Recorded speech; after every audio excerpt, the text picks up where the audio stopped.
In 1929, an unassuming palace cataloger uncovered a battered parchment sealed for centuries, bearing the signature of a trusted Ottoman admiral and a map that should not exist. It accurately charts Africa, South America, and islands no European had drawn before, and it claims roots older than history itself. If the artifact is genuine, our timeline of discovery is wrong, because what is on this map cannot be explained by anything we know. This is where the real trouble begins. Stacks of forgotten manuscripts and brittle scrolls lined the storerooms of Topkapi Palace in 1929, as curators and scholars worked to transform the Ottoman Sultan's private treasury into a public museum.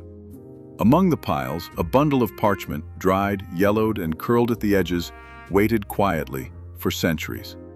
Its surface, once supple, now showed the fine grain and resilience of gazelle skin, a prized material for important documents in the early 16th century. When the bundle was finally opened, what emerged was not just an old map, but a fragment signed in the hand of Hassi Ahmed Muhyiddin Piri, better known as Piri Reis, a name already respected among Ottoman naval historians. The signature was clear, written in Ottoman Turkish script, and the date inscribed left no doubt 919 in the Islamic calendar, equivalent to 1513 in the modern reckoning. The ink, though faded, had not bled or run, preserving the careful lines and annotations that mapped out a world as it was known, or as it was imagined, 5 centuries ago. The map's dimensions, nearly 1 meter long and 2/3 as wide, suggested it had once formed part of a much larger chart, now lost to time. Only about a third survived, but what remained was enough to provoke immediate curiosity, and soon after, international debate. Scholars recognized the handwriting and cartographic style from other known works by Piri Reis, especially his famous Book of Navigation. The gazelle skin itself, rare and durable, matched the materials favored by Ottoman cartographers for their most valuable charts. There was no evidence of modern ink or pigment, and no signs of tampering or forgery. Museum records from Topkapi confirmed the map had lain undisturbed in palace custody since at least the late Ottoman period, shielded from sunlight and handled only by gloved hands. Once the fragment's authenticity was established, its contents became the center of attention, but the physical reality of the map, fragile yet genuine, was beyond dispute. This was not a rumor or a legend, it was a real artifact, bearing the mark of its maker, and the scars of centuries, ready to challenge the boundaries of what history says is possible. Piri Reis left no doubt about his role as compiler rather than explorer. Along the margins of the map, his own notes spell out a process that was as much archival as navigational. He writes that he drew on approximately 20 charts in Mappa Mundi, some recently made by Portuguese and Arabic sailors, others described as ancient, their origins lost to time. Among these sources, he singles out a map attributed to Columbus, said to have been obtained from a captured Spanish sailor. He also lists older charts, including Ptolemaic world maps, and at least one Arabic chart, hinting at a tradition that stretched back far beyond the reach of the Ottoman Navy. The surviving fragment reveals the Atlantic world as a patchwork of borrowed knowledge. The right side lays out the familiar outlines of Iberia and West Africa, but it is the western edge that draws the eye.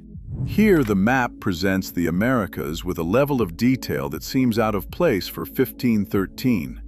The coastline of South America, though rotated and stretched, includes the bulge of Brazil and the mouth of the Amazon River.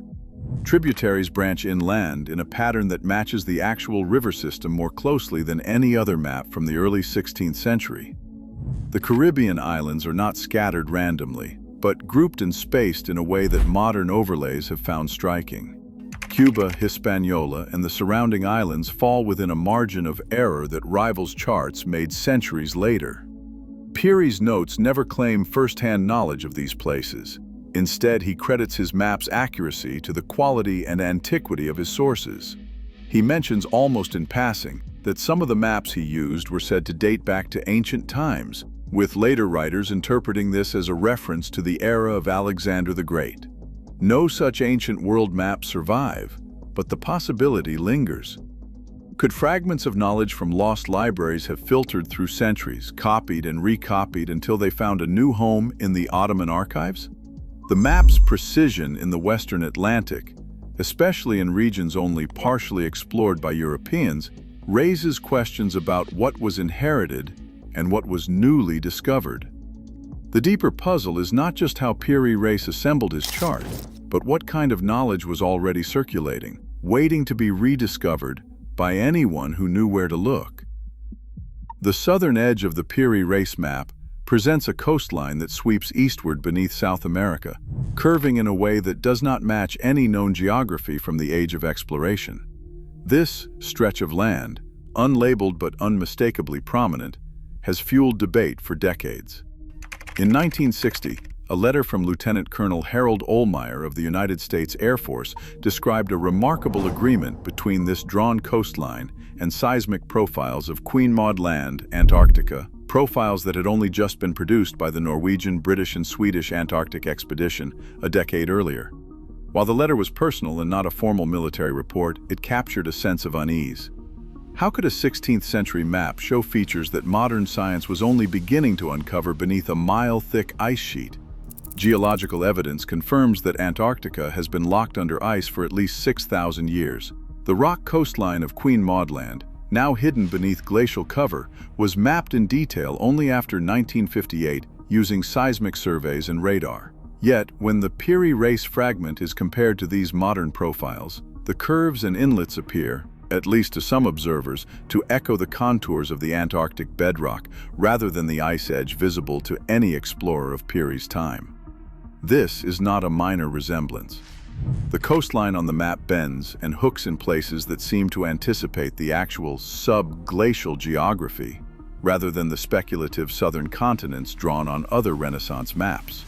Mainstream historians argue that this southern landmass is simply a distorted continuation of South America, perhaps influenced by the era's belief in a great southern continent.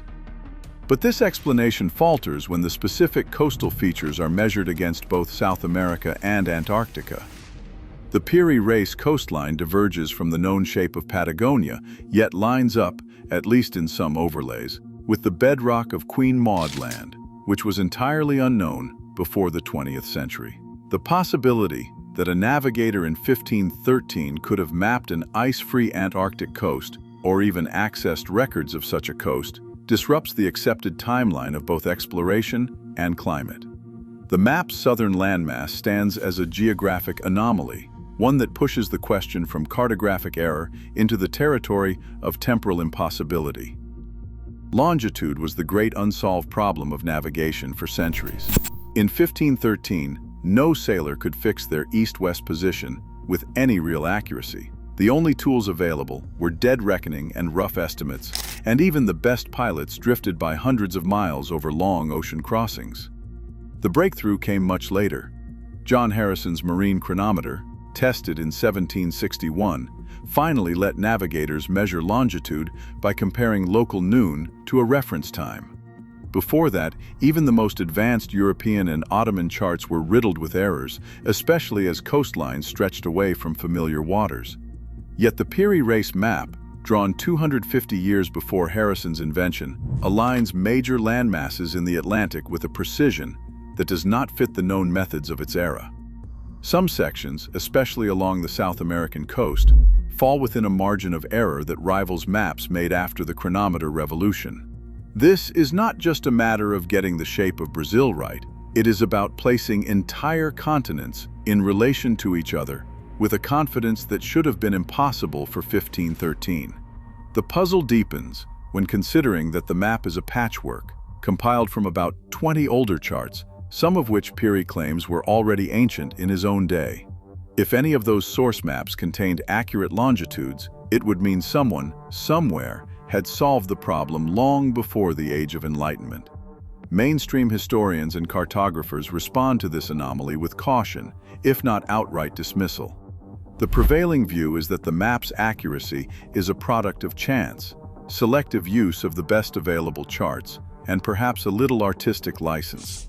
Claims of near-modern precision are labeled as exaggerations, the result of overlaying modern grids onto a parchment never meant to be read that way. The southern landmass is explained as a distorted echo of South America or a Renaissance-era guess at a southern continent. References to ancient sources are treated as rhetorical flourishes, not evidence of lost knowledge.